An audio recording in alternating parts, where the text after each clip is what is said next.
উহুদের যুদ্ধে যাওয়া লাগবে না, আমি পয়গম্বর তোমাকে ছুটি দিলাম। ও হানজালা, তুমি এখান থেকে তোমার ঘরে যাও, আজকে তোমার বাসর, তোমার থেকে অনেক হক আদায় করার রয়েছে, সুতরাং তুমি তোমার বইয়ের হকগুলো আদায় করো, তোমাকে যুদ্ধে যাওয়া লাগবে না। মুসলমান ভাইরা রে আমার, এদিকে উহুদের যুদ্ধ শুরু হয়ে যায়। যুদ্ধের এক শেষ পর্যায়ে মদিনার গলিতে গলিতে কে যেন আওয়াজ দিল, কদ কুতিলা মুহাম্মদ, কদ কুতিলা মুহাম্মদ। ওহে মদিনার লোকেরা, মদিনার মুমিনেরা, মদিনার যুবকেরা, মদিনার মা বোনেরা, শুনে নাও, শুনে নাও, কুতিলা মুহাম্মদ, দ্বীনের পয়গম্বর মুহাম্মদকে হত্যা করা হয়েছে। নাউযুবিল্লাহ। মদিনার গলিতে গলিতে যখন এই আওয়াজ এরকম ভাবে উঠতে লাগলো, এদিকে হানজালা রাদিয়াল্লাহু তাআলা আনহু আপন বিবির সাথে শুয়ে আছেন, কেবলমাত্র ভালোবাসা আদান প্রদান করেছেন। আহ্বানকারীর এই আহ্বান শুনে হানজালা বলতেছেন, ও বিবি, দেরি করো না, দেরি করো না, আমার ছুরিটা তুমি আমাকে দিয়ে দাও, আমার তরবারি তুমি আমাকে তাড়াতাড়ি দিয়ে দাও। ও বিবি, আমার দ্বীনের পয়গম্বর উহুদের ময়দানে শহীদ হয়েছে রে বিবি। ও বিবি, আমি আর দেরি করতে পারি না, তুমি তাড়াতাড়ি আমাকে আমার তরবারিটা দিয়ে দাও। আমি উহুদের প্রান্তরে গিয়ে যারা আমার পয়গম্বরকে শহীদ করেছে, আমি তাদেরকে জিন্দা জাহান্নামে পাঠাতে চাই। আল্লাহু আকবার। যখন হযরত হানজালা রাদিয়াল্লাহু তাআলা আনহু তার তরবারি হাতে নিয়েছেন, ঘর থেকে বের হবেন, এই সময় হানজালার বিবি বলতেছেন, ও স্বামী, আবার আপনি উহুদের যুদ্ধে যাবেন, এতে আমার কোনো আপত্তি নাই, তবে ও স্বামী আমার, আপনার উপর গোসল ওয়াজিব হয়েছে, গোসল ফরজ হয়েছে। ও স্বামী, আপনি গোসলটা করে, ফরজ গোসলটা সেরে তারপর উহুদের যুদ্ধে যান। হানজালা রাদিয়াল্লাহু আনহু বলতেছেন, ও বিবি আমার, আমি যদি গোসল করি তাহলে বড় দেরি হয়ে যাবে, ওইদিকে আমার দ্বীনের পয়গম্বর শাহাদাত বরণ করেছে। ও বিবি, গোসল করার মতো সময় আজকে আমার হাতে নাই, তবে ও বিবি, অনেকগুলো হক আদায় করার তোমার ছিল। বিবি গো, আমি হকগুলো তোমার আদায় করতে পারলাম না। ও বিবি, এই অবস্থায় যদি আমি উহুদের ময়দানে শহীদ হয়ে যাই, ও বিবি, আল্লাহ রাব্বুল আলামিন যদি আমাদের কপালে লেখা রাখেন, তাহলে জান্নাতের মধ্যে তোমার সাথে আমার পুনরায় দেখা হবে। বলেন সুবহানাল্লাহ। এই বলে হানজালা রাদিয়াল্লাহু তাআলা আনহু উহুদের প্রান্তরে দৌড় দেন। যুদ্ধ শেষ হয়ে গেল। এই উহুদের যুদ্ধে ৭০ জন আল্লাহর পয়গম্বরের সাহাবী শাহাদাত বরণ করেন। যুদ্ধের যখন এইরকম ভাবে আওয়াজ শেষ হয়ে গেল, আল্লাহর পয়গম্বর সাল্লাল্লাহু আলাইহি ওয়াসাল্লাম সমস্ত শহীদদের লাশ একত্রিত করতেছিলেন। সাহাবীদেরকে তিনি প্রশ্ন করলেন, ও আমার সাহাবীরা, শহীদের সমস্ত লাশ কি একত্রিত হয়েছে? সমস্ত সাহাবীরা বললেন, ও আল্লাহর পয়গম্বর, শহীদদের লাশ আমরা একত্রিত করতেছি। এমন সময় হঠাৎ করে দেখা গেল এক সুন্দরী তরুণী মেয়ে আল্লাহর পয়গম্বর সাল্লাল্লাহু আলাইহি ওয়াসাল্লামকে তালাশ করতেছেন। আল্লাহর পয়গম্বর সাল্লাল্লাহু আলাইহি ওয়াসাল্লাম বলেন, তুমি কে? তোমাকে তো আমি চিনছি না। ওই তরুণী বললেন, ও আল্লাহর পয়গম্বর, আপনি তো গতকাল রাতেই হানজালার সাথে আমার বিয়ে দিয়েছেন। ও আল্লাহর পয়গম্বর, যখন আপনার ব্যাপারে মদিনাতে এই আওয়াজ আসলো, কুতিলা মুহাম্মদ, মুহাম্মদকে শহীদ করা হয়েছে, আমার স্বামী হানজালা ঘরে আর এক সেকেন্ডও দেরি করেন নাই। ও আল্লাহর পয়গম্বর, মুহাম্মদ আমার প্রিয়তম হাবিব, আমার হানজালা বাসর ঘর থেকে ছুটে চলে এসেছেন। ও আল্লাহর পয়গম্বর, আমি জানতে পেরেছি যে আমার স্বামী হানজালা এই উহুদের ময়দানে শাহাদাত বরণ করেছেন। ও আল্লাহর পয়গম্বর, এখানে আমার কোনো দুঃখের কারণ নাই, আমি বড় আনন্দিত। কিয়ামতের ময়দানে আমি শহীদের একজন বিবি হয়ে জাগ্রত হব, বলে এর থেকে আনন্দের কোনো বিষয় হতে পারে না। তবে ও আল্লাহর পয়গম্বর, আমার হানজালা যখন উহুদের ময়দানে চলে আসেন, ও আল্লাহর পয়গম্বর আমার হানজালার উপর গোসল ফরজ ছিল, গোসল ফরজ, সে গোসল আদায় করে আসেনি। সুতরাং ও আল্লাহর পয়গম্বর, আপনার কাছে আমার এতটুকু আবেদন থাকবে, আপনি আমার স্বামী হানজালার লাশকে খুঁজে নিয়ে তাকে গোসল করে দাফন করেন। বলেন সুবহানাল্লাহ। কারণটা কি? শরীয়তের নিয়ম হচ্ছে যারা শাহাদত বরণ করেন, যারা শহীদ হন, তাদেরকে গোসল দেওয়া ছাড়াই এরকমভাবে দাফন করা হয়। কেন দাফন করা হয় গোসল ছাড়া? এজন্য দাফন করা হয়, কিয়ামতের ময়দানে এই সমস্ত শহীদরা যখন গোসল ছাড়া, গায়ে কাদামাটি লেগে আছে, ময়লা লেগে আছে, এমন অবস্থায় যখন কিয়ামতের ময়দানে দণ্ডায়মান হবেন, ওই সময় আল্লাহ রাব্বুল আলামিন তাদেরকে জিজ্ঞেস করবেন, কি ব্যাপার, তোমাদের গায়ে কাদা মাটি লেগে আছে কেন? তোমরা কি গোসল করে দুনিয়া থেকে আসোনি? তখন তারা বলবেন, ও আল্লাহ, আমরা তোমার দ্বীনের রাস্তায় শাহাদত বরণ করেছি। সুবহানাল্লাহ। তোমার দ্বীনকে উঁচু করতে গিয়ে, তোমার দ্বীনকে বুলন্দ করতে গিয়ে আল্লাহ গোসল করার আমরা সময় পাইনি। আল্লাহ রাব্বুল আলামিন বলবেন, ঠিক আছে, তোমরা যেহেতু আমার দ্বীনকে উঁচু করার জন্য, আমার দ্বীনকে দুনিয়াতে কায়েম আর দায়েম রাখার জন্য শাহাদত বরণ করেছো, হ্যাঁ, গোসল করার সময় পাওনি, যাও যাও, আজকে আমি আল্লাহ রাব্বুল আলামিন তোমাদের উপর রাজি এবং খুশি হয়ে জান্নাত দিয়ে দিলাম। সুবহানাল্লাহ। আল্লাহর পয়গম্বর সাল্লাল্লাহু আলাইহি ওয়াসাল্লাম এবার বলেন, ও আমার সাহাবীরা, তোমরা আমার হানজালাকে খোঁজো, আমার হানজালা কোথায়? সাহাবীরা একটু পরে জানান দিলেন, ও আল্লাহর পয়গম্বর, হানজালাকে তো আমরা কোথাও পাচ্ছি না, সারাটা উহুদের ময়দান আমরা তন্ন তন্ন করে খুঁজেছি গো পয়গম্বর, কোথাও আমরা হানজালার লাশ পেলাম না। এবার আল্লাহর পয়গম্বর সাল্লাল্লাহু আলাইহি ওয়াসাল্লাম আকাশের দিকে মুখ করে হাত তুলে আল্লাহ রাব্বুল আলামিনের কাছে আরজ করলেন, ও আল্লাহ, সারাটা উহুদের ময়দান তন্ন তন্ন করে আমরা খুঁজলাম, হানজালার লাশ কোথাও আমরা পেলাম না। এইটা বলার সাথে সাথে আল্লাহ রাব্বুল আলামিন জিবরাইল আলাইহিস সালাতু ওয়াস সালামের মাধ্যমে জানিয়ে দিলেন। জিবরাইল এসে বলতেছেন, ও আল্লাহর পয়গম্বর মুহাম্মদ, আপনার হানজালাকে আল্লাহ রাব্বুল আলামিন এই পরিমাণ কবুল করেছেন, আপনার হানজালার জিহাদকে আল্লাহ তাআলা এই পরিমাণ পছন্দ করেছেন যে হানজালা শাহাদত বরণ করার সাথে সাথেই আল্লাহ রাব্বুল আলামিন 70,000 ফেরেশতার মাধ্যমে তাকে আসমানে উঠিয়ে নিয়েছেন। বলেন সুবহানাল্লাহ। আপনার হানজালাকে আল্লাহ রাব্বুল আলামিন এই পরিমাণ ভালোবেসেছেন, আল্লাহ তাআলা চান না যে হানজালার গোসল দুনিয়ার কোনো সাধারণ পানি দিয়ে হোক, আল্লাহ তাআলা চান আপনার হানজালার গোসল আসমানের উপরে হাউজে কাউসার দ্বারা হোক। ও আল্লাহর পয়গম্বর, এই জন্য আপনার হানজালাকে আসমানে নিয়ে হাউজে কাউসারের পানির মাধ্যমে শেষ গোসলটা দিয়েছেন। আল্লাহু আকবার। একটু পরে এক সাহাবী এসে বলতেছেন, ও আল্লাহর পয়গম্বর, হানজালার লাশ পাওয়া গিয়েছে। সাথে সাথে আল্লাহর পয়গম্বর সাল্লাল্লাহু আলাইহি ওয়াসাল্লাম হানজালার লাশের পাশে গিয়ে দেখেন হানজালা রাদিয়াল্লাহু তাআলা আনহুর চুল এবং দাড়ি দিয়ে টপ টপ করে পানি জমিনের মধ্যে পড়তেছে। বলেন সুবহানাল্লাহ। এটা হচ্ছে আশিকে রাসূল, এটা হচ্ছে হুব্বে রাসূল, রাসূলের ভালোবাসা। এই পরিমাণ তারা আল্লাহর পয়গম্বরকে ভালোবেসেছেন, নিজের বাসর ঘর পর্যন্ত তারা ত্যাগ করেছেন রাসূলের মহব্বতে। সুবহানাল্লাহ। মুসলমান ভাইরা রে আমার, যদি আমি নিজেকে জান্নাতি বলে গ্রহণ করাইতে চাই, তাহলে হুব্বে রাসূল ছাড়া দ্বিতীয় আর কোনো পথ নাই। কথা বলেন ঠিক কিনা? ওই রাসূলকে ভালোবাসতে হবে। ওই রাসূলের ভালোবাসা ছাড়া দুনিয়াও আমার জন্য লাঞ্ছনাদায়ক, আখিরাতেও আমার জন্য লাঞ্ছনাদায়ক। কথা বলেন ঠিক কিনা? উহুদের ময়দানে আরো এক মহিলা ছুটছেন, দৌড়াচ্ছেন, যাকেই দেখা পাচ্ছেন তিনি তাকেই বলতেছেন, আমার দ্বীনের পয়গম্বরের খবর কি তোমরা আমাকে জানাও। এক লোক তাকে বলল, ও মা, তুমি কোথায় দৌড়াচ্ছ? উহুদের ময়দানে তোমার বাবা ইন্তেকাল করেছেন।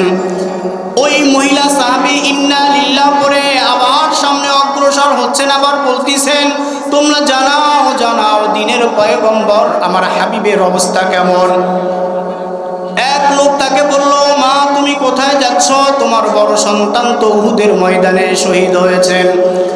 ওই মহিলা বলতেছেন, আরে আমি আমার সন্তানের কথা তোমাদেরকে বলি না, তোমরা আমাকে জানাও দ্বীনের পয়গম্বর আমার হাবিব কেমন আছে।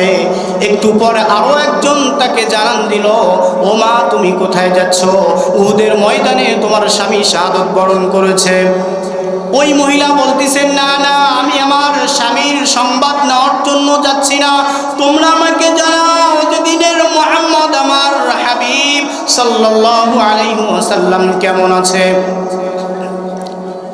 একটু পরে কোনো এক লোক বললেন, আল্লাহর পয়গম্বর সাল্লাল্লাহু আলাইহি ওয়াসাল্লাম এখন মোটামুটি ভাবে সুস্থ আছেন।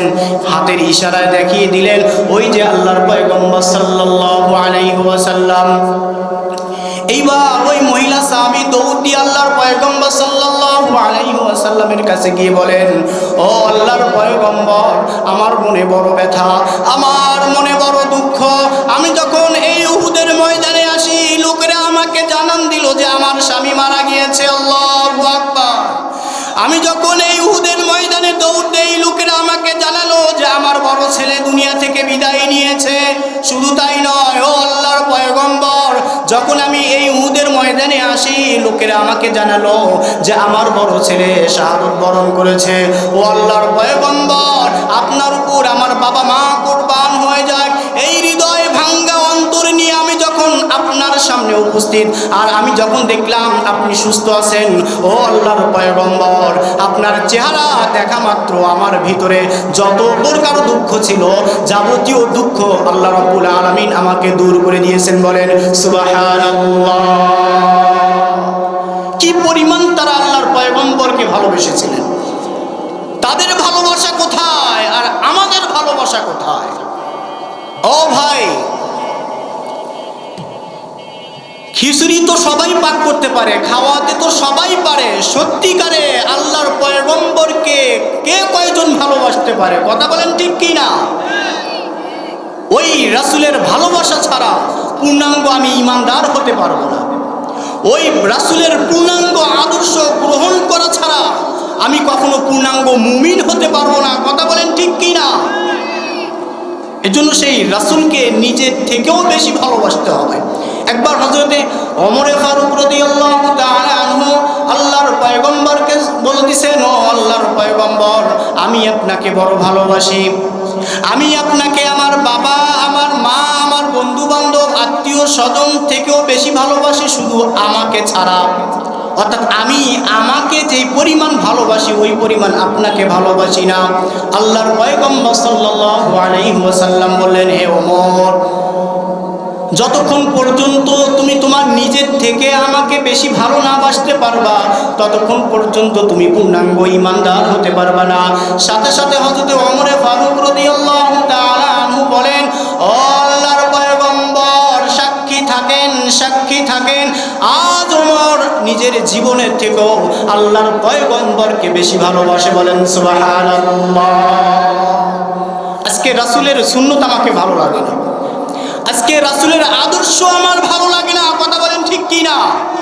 আজকে যদি আমি পাঞ্জাবি পরি, তো পাঞ্জাবি পরার পিছনে বড় লজ্জা লাগে। আমি পাঞ্জাবি পরলে আমাকে আনস্মার্ট লাগে, নাউযুবিল্লাহ।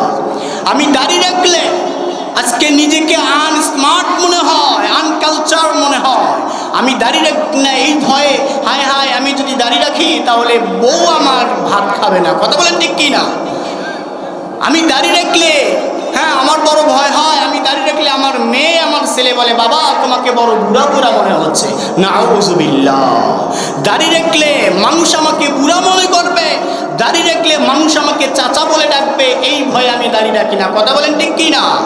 কেমন মুসলমান তুমি, কেমন মুসলমান তুমি? শয়তানদের শয়তানি কথাকে ভয় করে তুমি তোমার পয়গম্বরের সুন্নতকে আঁকড়িয়ে ধরতে পারতেছো না। তুমি তো মুসলমান না, তুমি নামধারী মুসলমান। কথা বলেন ঠিক কি না?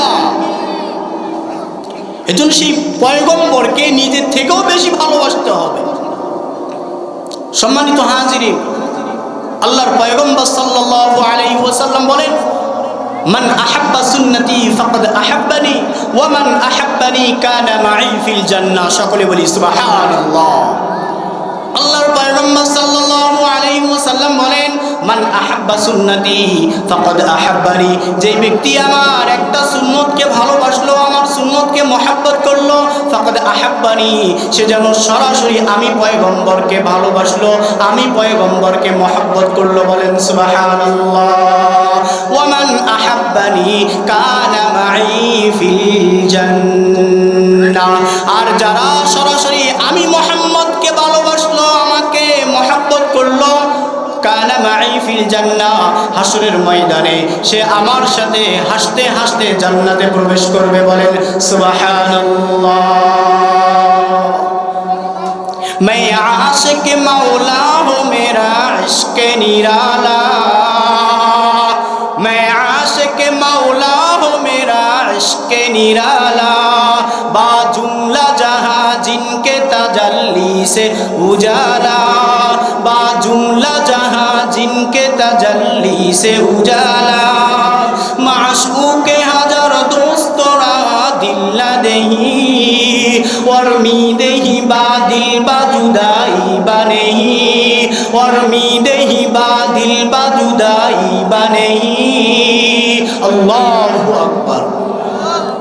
এজন্য সম্মানিত হাজিরিন, সেই রসুলকে আমাদের আদর্শ বানাতে হবে। কথা বলেন ঠিক কি না? আমাদের আইডল বানাতে হবে কাকে? আমাদের পয়গম্বরকে। বড়ই দুঃখ লাগে, বড়ই দুঃখ লাগে যদি যুবকদেরকে প্রশ্ন করা হয়, ও ভাই, ও যুবক, তোমার আইডলকে? সে সাথে সাথে বলে, আমার আইডল হচ্ছে মেসি, নাউজুবিল্লাহ। আমার আইডল হচ্ছে সাকিব খান, নাউজুবিল্লাহ। আমার আইডল হচ্ছে এরকম ভাবে ফেরদৌস, নাউজুবিল্লাহ, নাউজুবিল্লাহ। আমার আইডলকে? কথা বলেন না কেন? আমার আইডলকে? আমার আইডল হচ্ছে দ্বীনের পয়গম্বর জনাবে মুহাম্মদ মুস্তাফা আহমদে মুজতবা সাল্লাল্লাহু আলাইহি ওয়াসাল্লাম।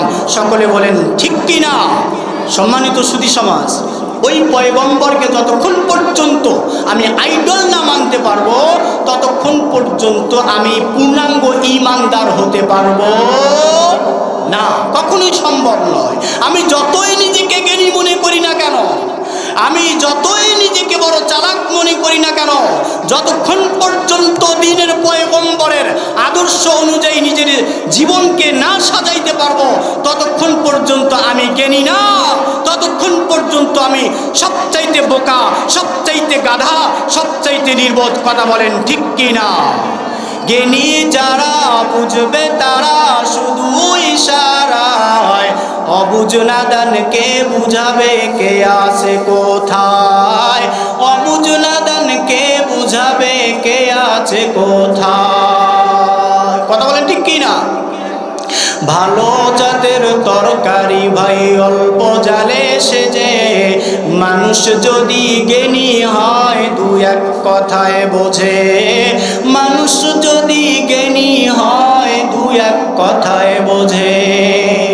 ক্ষেত গুণে তার ফসল ভালো, গাই গুণে তার ঘি, বাপের বেটা, বাপের গুণে বেটা ভালো, মা গুণে তার ঝি, বাপের গুণে বেটা ভালো, মা গুণে তার ঝি। কথা বল ঠিক কিনা? নিম তিতা, নিমতা তিতা, আরো তিতা খর, তাহার চেয়ে বেশি তিতা 203-এর ঘর, তাহার চেয়ে বেশি তিতা 203-এর ঘর। কালো কোকিল কালো, কালো মাতার কেশ, তাহার চেয়ে বেশি কালো মনের হিংসালেশ, তাহার চেয়ে বেশি কালো মনের হিংসালেশ। কথা বল ঠিক কিনা? মেজাতি কমলতি কিবা মন্ত্র জানে রে, প্রেমের রশি গলায় বাইধা আস্তে হে টানে রে। ঠিক কিনা? শহরে বাজারে দেখো নারীদের ঢল, পর্দাবিহীন তারা করে ঝলমল। শহরে বাজারে দেখো নারীদের ঢল, পর্দাবিহীন তারা করে ঝলমল। অন্যকে তার দিকে আশেকে বানায়, অন্যকে তার দিকে আশেকে বানায়। দেশটা আজই ধ্বংস হলো নারীর বেপরদায়, চারিদিকে একই আওয়াজ হায় হায় হায়। ইবলিসে আজম বাংলাদেশে আগমন হয় সে নারীর বেশে, কথা কোন ঠিক কিনা? ইবলিসে আজম বাংলাদেশে আগমন হয় সে নারীর বেশে। দলে দলে দিয়া নারী মেলা মিলায়, পার্কে বসিয়া ওরা মেলা মিলায়। দেশটা আজই ধ্বংস হলো নারীর বেপরদায়, চারিদিকে একই আওয়াজ হায় হায় হায়।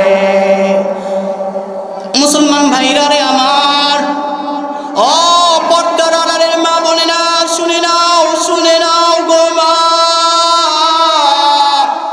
ও মা, তুমি যেরকম মা রাবেয়া বসরি ওই রকম মা, কথা বলেন ঠিক কিনা? ও মা, তুমি যেই জাতের রাবেয়া বসরি ঠিক একই জাতের গো মা। এই রাবেয়া বসরি আল্লাহ রাব্বুল আলামিনের বড় একজন আশিকা ছিলেন। আল্লাহ রাব্বুল আলামিনের দিদারে তিনি তার সারাটা জীবন এরকমভাবে অবিবাহিত অবস্থায় থেকে গিয়েছেন। সারাটা সময়, সারাক্ষণ সময় তিনি শুধু আল্লাহ তাআলার জিকির আজকারে ব্যস্ত ছিলেন, মশগুল ছিলেন। রাবেয়া বসরিকে কেউ জিজ্ঞাসা করলো, ও রাবেয়া, তুমি নিজের জীবনে কেন বিয়ে করলে না? তুমি স্বামী ছাড়া কেন নিজের জীবনটাকে শেষ করে দিলা? ওই রাবেয়া বসরি বলেন, ও মারা, তোমরা আমাকে জিজ্ঞাসা করেছো, ও মহিলারা শুনে নাও শুনে নাও। আমি যদি বিয়ে করতাম তাহলে যেই সময়টা আমি আল্লাহ তাআলাকে দিতাম, ওই সময়টা আল্লাহকে না দিয়ে আমি আমার স্বামীকে দিতাম, যার কারণে আমার আল্লাহর হক আমার থেকে নষ্ট হয়ে যেত। আল্লাহু আকবার।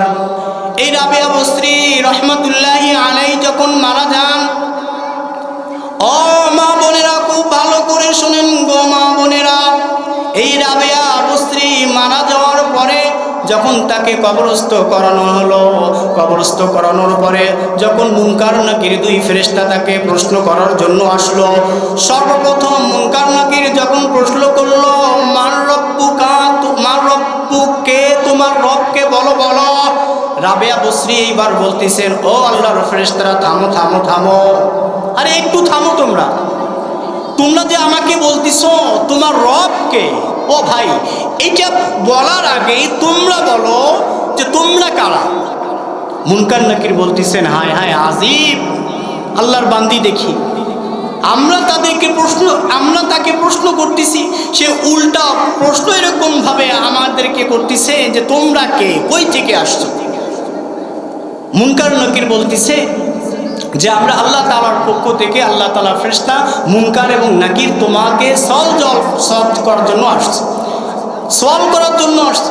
এবার রাবেয়া বসরি বলতেছেন, ও আচ্ছা আচ্ছা, তোমরা আল্লাহ তাআলার ফেরেশতা, তো তোমরা কতদূর থেকে আসছো? বলে আমরা আসমান থেকে আসছি। তো বলো তো এখান থেকে আসমানের দূরত্ব কতটুকু? ফেরেশতারা বলতেছেন, এখান থেকে আসমানের দূরত্ব হচ্ছে 500 বছর রাস্তার সমতুল্য। সুবহানাল্লাহ। এবার রাবেয়া বসরি বলতেছেন, ও আল্লাহর ফেরেশতারা, তোমরা এই 500 বছর রাস্তার অতিক্রম করে এসে যদি তোমরা এখানে আল্লাহ তাআলাকে না ভুলে যাও, তাহলে আমি রাবেয়া সারাটা জীবন যেই মুনিবের ইবাদত করে কাটিয়ে দিলাম, আমি রাবেয়া যার গোলামি করে সারাটা জীবন এরকম ভাবে পার করে দিলাম, আমি যেই মুনিবের কারণে, যে রবের কারণে বিয়ে পর্যন্ত করলাম না, ও ফেরেশতারা তোমরা আমাকে উত্তর দাও আগে। তোমরা যদি এই 500 বছর রাস্তার দূরত্ব এসে যদি তোমরা আল্লাহকে না বলো, তাহলে আমি রাবেয়া 3.5 হাত মাটির নিচে আসার পরে আমি আমার মুনিবকে কিভাবে ভুলে যাই। আল্লাহু আকবার। চিন্তা করার বিষয়, কি পরিমাণ তাদের ভিতরে ঈমান ছিল, কি পরিমাণ তাদের ভিতরে আল্লাহ তাআলার ভালোবাসা ছিল, কি পরিমাণ তারা আশিকে ইলাহ ছিলেন, কি পরিমাণ তারা আশিকে রাসূল ছিলেন। সুবহানাল্লাহ। এজন্য সম্মানিত হাজিরিন, ওই আল্লাহকে যতক্ষণ পর্যন্ত পূর্ণাঙ্গভাবে রব হিসাবে না মেনে নিতে পারবো, ততক্ষণ পর্যন্ত পূর্ণাঙ্গ মুমিন হতে পারবো না। আল্লাহ রাব্বুল আলামিন বলেন, ইন্নাল্লাযীনা ক্বালু রাব্বুনাল্লাহ, আল্লাহু আকবার, ইন্নাল্লাযীনা ক্বালু রাব্বুনাল্লাহ সুম্মা ইসতাকামু তাতানাজ্জালু আলাইহিমুল মালায়েকা আল্লা তাখাফু ওয়া লা তাহজানু ওয়া আবশিরু বিল জান্নাতিল্লাতী কুনতুম তুআদুন। আল্লাহু আকবার। আল্লাহ রাব্বুল আলামিন বলেন, নিশ্চয়ই যারা বলে আমার রব আল্লাহ, সুম্মা ইসতাকামু, অতঃপর এটার উপর তারা ইস্তেকামাতের সাথে থাকে, বড় স্থির হয়ে থাকে, বড় মুগ্নি হয়ে থাকে, অটল থাকে, কোন রূপে তারা নড়চড় করে না। দুনিয়াতে চলতে গিয়ে হাজার বাধা তাদের কাছে আসে, বাকি কোনো বাধার তারা সম্মুখীন হয়ে এটা বলে না আমাদের আল্লাহ ছাড়া আরো কোনো আল্লাহ আছে, আমাদের মাবুদ ছাড়া আরো কোনো মাবুদ আছে, তারা এটা বলে না। সর্বহালতে তারা বলে আমার রব একমাত্র আল্লাহ। দুনিয়াতে অনেক মুসিবতের মধ্যে পড়েছে, মুসিবতের মধ্যে পড়ার পরও তারা বলেছে আমার রব একমাত্র কে? কথা বলেন, আমাদের রব একমাত্র কে? আল্লাহ। দুনিয়ার অনেক বড় শাসকরা তাদেরকে ধরেছে, এই তোমরা যদি এইটা স্বীকার করে নাও, তোমরা যদি আল্লাহর এই বিধানটাকে ওপেনে বলো, তাহলে সাবধান, তোমাদের কিন্তু অবস্থা খারাপ হয়ে যাবে। তার উপরও তারা শত বাধাকে উপেক্ষা করে বলেছে, ইন্নাল্লাযীনা ক্বালু রাব্বুনাল্লাহ। কোন নেতার কোন চোখ রাঙ্গানিকে তারা ভয় করেনি, কোন লিডারের চোখ রাঙ্গানি, কোন গরমকে তারা ভয় করেনি। সর্বহালতে বলেছে আমাদের রব একমাত্র আল্লাহ। আল্লাহ রাব্বুল আলামিন জানান দেন, ওরে আমার বান্দারা, শত বাধা আসার পরেও তোমরা আমাকে ভুলে যাওনি। আল্লাহু আকবার। এক সেকেন্ডের জন্য তোমরা আমাকে ভুলে যাওনি রে বান্দা। ও বান্দা, যখন তোমার মৃত্যু সময় আসবে, এই মৃত্যু সময়ও আমি আল্লাহ রাব্বুল